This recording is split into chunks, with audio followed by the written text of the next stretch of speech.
Welcome to south Indian recipe.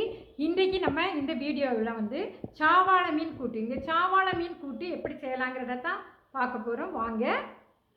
நான் இன்றைக்கி பார்த்தீங்கன்னா 1/2 கிலோ அது வாழை மீன் எடுத்து நல்லா கழுவி சுத்தம் பண்ணி வச்சுருக்கிறேன். இந்த 1/2 கிலோ மீனுக்கு தேவையான மசாலாக்களை பார்க்கலாம்.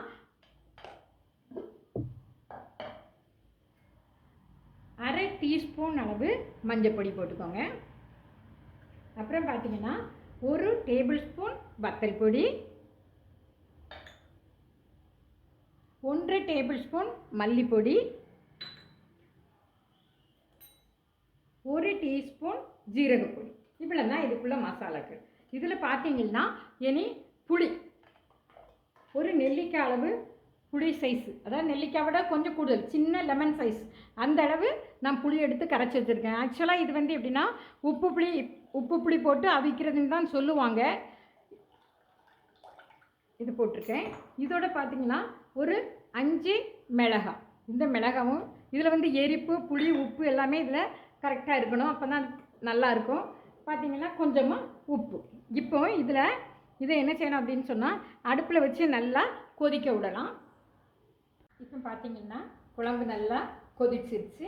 இப்போ நம்ம வந்து மீனை சேர்த்துக்கலாம். நம்ம வந்து இந்த வாழை மீனை சாவாழை மீனை நம்ம வந்து சேர்த்துக்கலாம். இந்த சாவாழை மீனை கழுகும்போது அதில் சில்வர் கலரில் ஒயிட்டாக இருக்கும், அதை மாங்குன்னு சொல்லுவோம். அதை நல்லாவே எடுத்துக்கிடணும். இப்போ வந்து இந்த மீனை சேர்த்துக்கலாம். ஃபஸ்ட்டில் மீனை சேர்த்தாச்சு.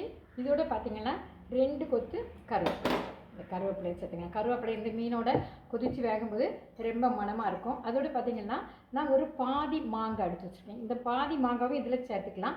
இப்போ நம்ம மாங்காய் சேர்க்கல, மாங்காய் இல்லை அப்படின்னா புளியை கொஞ்சம் கூடுதலாக சேர்த்துக்கணும். இப்போ இதை நல்லா வேகட்டும். இப்போ பாருங்கள், குழம்பு மீனோட சேர்ந்து நல்லாவே கொதிச்சு வருது. நம்ம எப்போயுமே இதுக்குள்ளே அகப்பையே போடக்கூடாது. அப்படின்னா நம்ம என்ன பண்ணணும் அப்படின்னா துணியை எடுத்து நம்ம வந்து நல்லா இப்படி சுற்றி விடணும். இதை அடுப்பில் போட்டு கொஞ்சம் வேகத்து வரைக்கும் நம்ம சுற்றி விடணும். தண்ணியெல்லாம் வச்சு அருமையாக இருக்குது.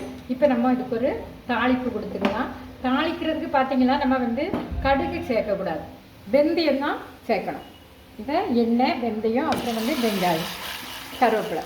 இனி இது வந்து லைட்டாக லேசாக கொதிக்க விடுவோம். அப்படின்னா அந்த இது வந்து அந்த தாளிப்பு வந்து குழம்போட கூட்டோட நல்லா மிக்ஸ் ஆகி இருக்கும். இனி நம்ம ஸ்டவ்வை ஆஃப் பண்ணிக்கலாம்.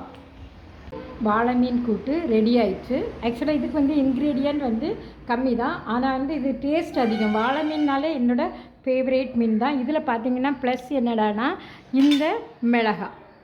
இந்த மிளகாவும் மாங்காவும் சாப்பிட்றதுக்கு ரொம்ப டேஸ்ட்டாக இருக்கும். இந்த மிளகாய் இதோட வச்சு சாப்பிட்றதுக்கு, அதே சமயம் இந்த மாங்காய் ரெண்டுமே ரொம்ப டேஸ்ட்டாக இருக்கும். இதை உங்கள் வீடுகளில் செய்து பாருங்கள். லைக் பண்ணுங்கள், ஷேர் பண்ணுங்கள், மறக்காமல் சப்ஸ்கிரைப் பண்ணுங்கள். தேங்க்யூ ஃபார் வாட்சிங் மை வீடியோஸ்.